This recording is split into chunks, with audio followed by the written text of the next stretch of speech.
بسم اللہ الرحمن الرحیم۔ میں نے جب عربی زبان سیکھنا شروع کی تو مجھے قرآن کے بارے میں بہت کچھ جاننا تھا۔ میں نے قرآن کو انگلش زبان میں پڑھا، لیکن وہ انگلش شیکسپیئر کے دور کی طرح یعنی پرانی انگلش کی طرز پر تھی۔ اسے سمجھنا واقعی بہت مشکل تھا۔ میں ایسی پرانی طرز کی انگلش نہیں بولتا تھا، اس لیے میں قرآن کا پیغام سمجھ نہیں پایا۔ لہٰذا میں نے فیصلہ کیا اور ایک ٹیچر سے ملاقات کی جنہوں نے کہا کہ وہ مجھے عربی سکھانے کے لیے تیار ہیں۔ اور جب عربی کلاس میں تھے، مجھے اب بھی یاد ہے کہ اس دن کلاس میں 10 اسٹوڈنٹ تھے۔ یہ کلاس ہر روز 3 ہفتوں تک چلنی تھی۔ پہلے 10 اسٹوڈنٹ تھے، دوسرے دن 9، تیسرے دن 6، چوتھے دن 3۔ میں نے اپنے آس پاس دیکھا اور سوچا شاید مجھے بھی یہ کلاس چھوڑ دینی چاہیے۔ تیسرے یا شاید چوتھے دن ٹیچر نے کہا، دیکھو لوگ آتے جاتے رہیں گے، حتیٰ کہ اگر تم میں سے کوئی بھی نہ آئے تو بھی میں یہاں تم لوگوں کا انتظار کروں گا۔ جانتے ہو کیوں؟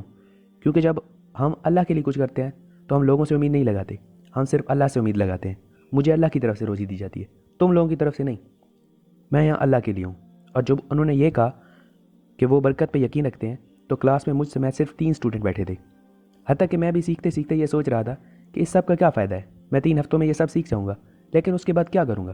میں نیو یارک سٹی میں بیٹھا ہوں، میرے پاس اتنے پیسے نہیں کہ اس سے آگے پڑھنے کے لیے ایجپٹ یا پاکستان یا ملیشیا جا سکوں۔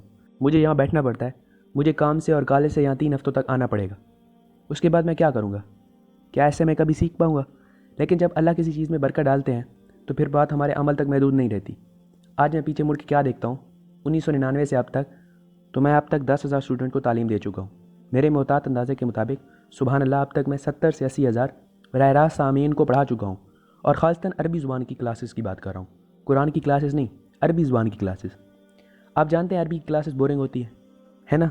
میں جانتا ہوں، میں نے عربی کی کلاسز میں کم سے کم 20,000 لوگوں کو اپنے سامنے دیکھا ہے۔ میں نے امریکہ کی کئی ریاستوں کے چکر لگائے اور پڑھایا۔ میں اتنے لوگوں سے ملا ہوں، اور اس میں میرا کوئی کمال نہیں، اس میں میرا کوئی بھی کمال نہیں۔ یہ تب ہوتا ہے جب اللہ کی کام میں برکت ڈالنے کا فیصلہ کرتا ہے۔ یہ اللہ کی مرضی ہے۔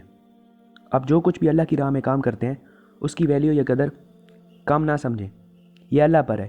جب وہ اس میں برکت ڈال دیتا ہے تو آپ کی توقع سے زیادہ اثر ہوتا ہے۔ اللہ وہاں سے مہیا کرے گا جہاں سے آپ سوچ بھی نہیں سکتے، اور اللہ فرماتے ہیں اس کا نام برکت سے بھرا ہوا ہے۔ میرے اور آپ کے لیے اس میں کیا نصیحت ہے؟ جانتے ہیں اس کا مطلب کیا ہے؟ اس کا مطلب ہے کہ جب ہم اللہ کا نام لیتے ہیں، الرحمن، اور کوئی چیز اللہ کے نام پہ کرتے ہیں، اللہ کے نام کے ساتھ کرتے ہیں، اللہ کے نام کی برکت سے کرتے ہیں، تو پھر ہم جو بھی کریں گے اس میں خیر ہوگی۔ لیکن یہ خیر ہماری توقع سے زیادہ ہوگی اور بڑھتی چلی جائے گی اور کبھی ختم نہیں ہوگی۔ یہ بڑھتی چلی جائے گی اور بڑھتی چلی جائے گی۔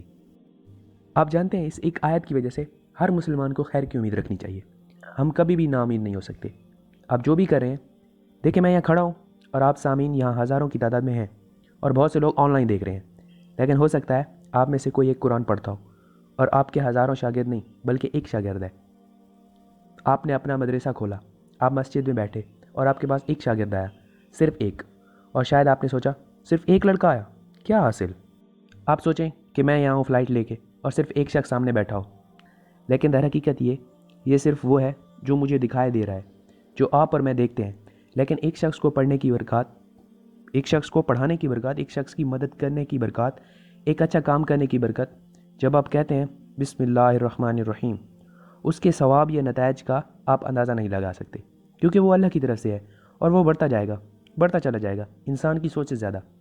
عام سمجھ بوجھ یا میتھمیٹکس اس چیز کا حساب نہیں لگا سکتی۔ والسلام۔